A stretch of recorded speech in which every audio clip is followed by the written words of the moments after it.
Giving tests does not have to feel like chaos. And to be honest with you, with the right routines, you can make it one of the easiest days you'll ever have. Today, I'm going to show you my routine for giving tests and why it works so well.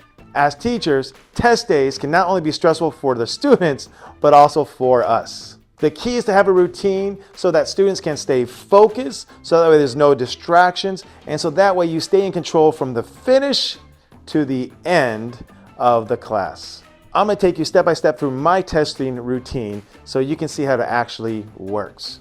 The first thing you got to do is make sure you have clear directions for the moment students walk into the classroom.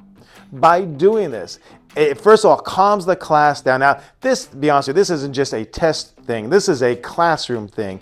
I would highly recommend that every day you start your class the same way with some sort of warm-up, some sort of bell worker, something for students to do independently so you can take care of all those housekeeping ideas, but also because it sets the tone for the entire class. So by having something for students to look at when they first come in, you're already setting the tone before that bell even rings. And so if you look up here, let me kind of look up here for a second, this tells that students are trained. They know this. They know this solidly by week 2 to look on the board. I would say this, the best way to do this is if you cannot say a word, if you cannot communicate with your mouth, could you say enough on the screen so students know exactly what to do? And the answer is yes. And here's what I got. It tells my students, grab your Chromebook, but leave it closed. Grab your Chromebook and leave it closed. Boom. Number 2, make sure you're quiet when the bell rings. That's it. That's all I want students to do. So that way when the bell rings, my expectation is students are quiet and they have their Chromebooks out and closed. That's it. So always have something for students to look into. So for your warm-up routine, for your testing routine, the first thing you got to do is set the tone from the very beginning and make sure students know exactly what to do when they first come in the class. The second thing is, how do you give your tests? Now, there's different ways of giving a test, and I've been doing this 21 years. I remember I used to give tests on Scantrons. Oh my gosh, can you imagine Scantrons these days? Those are, if you don't know what those are, look them up. You'll see them somewhere, the images. But I used to give them Scantrons.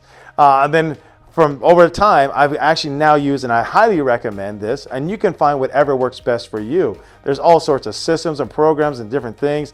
But I would find something that is easy, one, to monitor, and the second thing is one that can actually grade the test for you. That just comes later on for making your life easy. But the other thing is, so the routine, the second routine is whatever you choose as your testing, I would try to stick with that the entire year.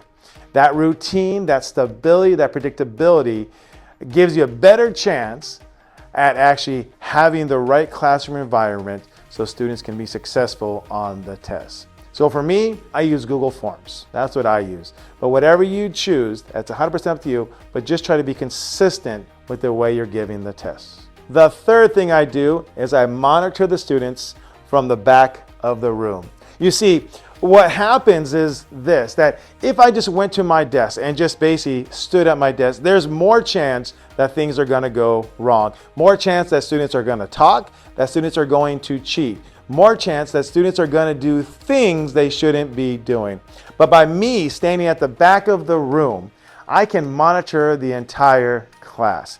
And more importantly, because I have my students do it on Google Form, they have their screen up and I want to see what's on their screen. So from back here, I can monitor the entire class, and I basically just kind of go back and forth like this, looking at the screens, making sure that nothing is going on that it shouldn't, making sure no heads are turned left or right so there's no cheating. And so the third thing you want to do is make sure you monitor the class. The fourth thing you want to do is you want to basically identify who is done and not done.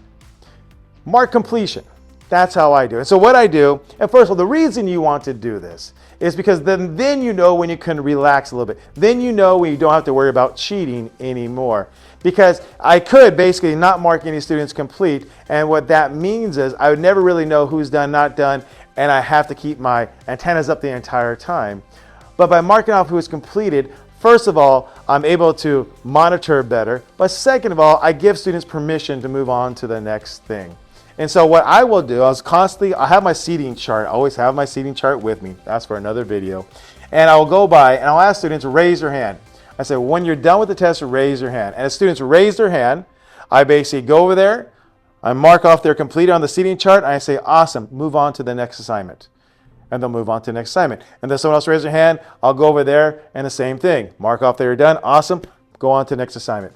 But by monitoring who is done and not done and complete, I have a better sense of where the class is at any point in time, and I can move the class quietly, the key word's quietly, onto the next assignment. And the fifth thing is, make sure you have something for students to work on once the test is done. That could be a variety of things. I actually heard this today and I thought it was a brilliant idea. A teacher said that when his students are done, he gives them a marker and their job is to write on the desk, to draw on the desk.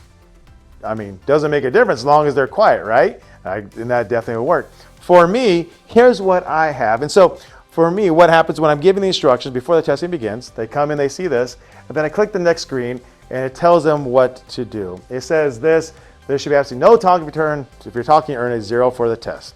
Students know this, we go over this so many times. And then I give them the password for the test, awesome. But then it says, when you're done, raise your hand so that I can mark you as completed. Once again, could you communicate everything you need to communicate without saying a word? If so, that's what I put on the screen.